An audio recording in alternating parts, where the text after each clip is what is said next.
Nietzsche desmascarado a verdade por trás de Deus está morto. Ele não matou Deus, ele apenas anunciou um luto que já existia dentro de uma Europa cansada e pagou por isso com a própria sanidade. Hoje, você vai atravessar o ruído, vai descobrir o verdadeiro sentido por trás da frase mais mal interpretada do século e vai entender como um homem ferido transformou sua dor em filosofia e sua filosofia em um espelho para a humanidade. No começo, não havia polêmica nem slogans, havia apenas um menino em Hocken, na antiga Prússia, nascido em um lar simples, religioso, devoto. Seu pai, um pastor luterano, acreditava que o mundo era uma ordem divina e que cada tragédia tinha um propósito. Mas o propósito nem sempre se revela com doçura, e quando a doença arranca o pai da casa e leva também o irmão pequeno, a infância de Nietzsche se parte. O silêncio invade os cômodos e o menino que um dia riu, agora apenas observa o tempo passar, com olhos que aprenderam cedo demais o peso da perda. Essa ferida não cicatriza, ela muda de forma, se infiltra em cada página, em cada dúvida, em cada frase que ele escreveria no futuro. O trauma não o destrói, mas o amadurece de forma desigual. Enquanto outras crianças aprendem fé, Nietzsche aprende a ausência, e é a partir desse vazio que ele começa a questionar tudo, inclusive o próprio Deus que seu pai pregava. Quando cresce, segue o caminho da teologia e tenta encontrar sentido no mesmo altar que um dia consolou sua família. Mas a fé já não fala com ele. A universidade, os mestres, os sermões, tudo soa como uma língua estranha. Entre um livro e outro, o jovem filósofo percebe que a fé que prometia respostas, agora apenas repete perguntas. Então, ele desiste. Abandona a teologia e mergulha em outro campo, a filologia, estudando as línguas e as raízes do pensamento humano. Sem perceber, está começando a cavar a fundação do que chamará, anos depois, de o abismo. A saúde, porém, não o acompanha. Doenças constantes, dores físicas e um corpo que parece frágil demais para o tamanho da mente que carrega. Mesmo assim, ele ascende. Aos 24 anos, torna-se professor na Universidade da Basileia. Leciona com paixão, com energia, com brilho nos olhos. E é nesse período que a vida o fere outra vez, quando, ao cuidar de doentes, contrai uma enfermidade que o marcará para sempre. O corpo enfraquece, a solidão cresce, e a única coisa que lhe resta é o pensamento. É então que surge a frase que atravessará os séculos, uma sentença curta, mas tão poderosa que reescreve o sentido da modernidade. Deus está morto. Para os religiosos, uma blasfêmia. Para Nietzsche, um diagnóstico.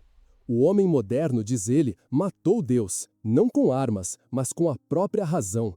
Matou quando trocou o mistério pela certeza, quando preferiu a ciência à fé, quando transformou o divino em conceito. Mas o problema não é a morte de Deus, é o que vem depois dela.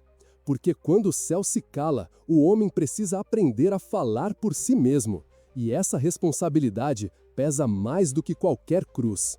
No livro Assim Falou Zaratustra, Nietzsche dá forma a esse pensamento. Um homem desce da montanha, trazendo a mensagem que o mundo se recusa a ouvir. Ele atravessa o mercado, sobe ao púlpito e diz: Deus está morto. E fomos nós que o matamos. O silêncio é imediato, o espanto inevitável. Mas o sentido é outro, mais profundo. Não se trata de celebrar a morte da fé, mas de reconhecer o vazio que ela deixou. Um vazio que exige do homem algo novo, a criação de si mesmo.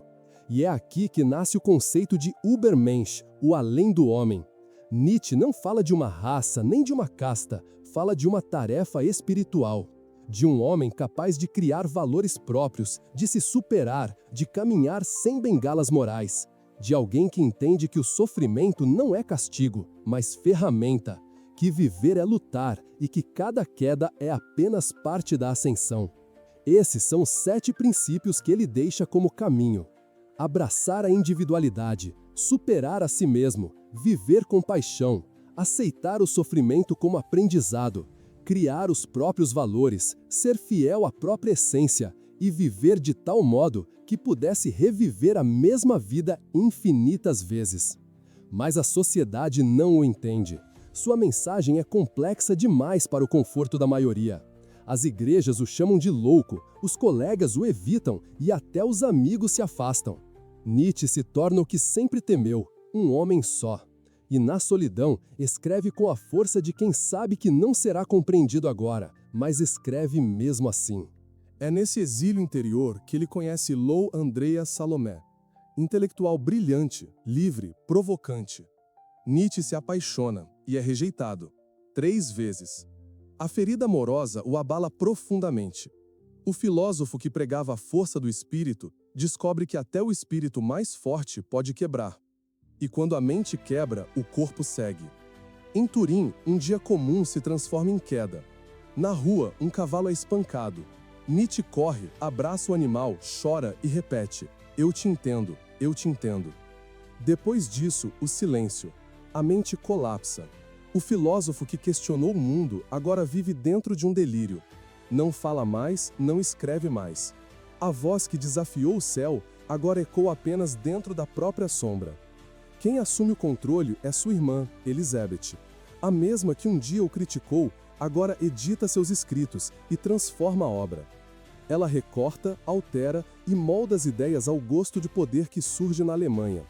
O termo Übermensch, que significava autossuperação, vira sinônimo de pureza racial.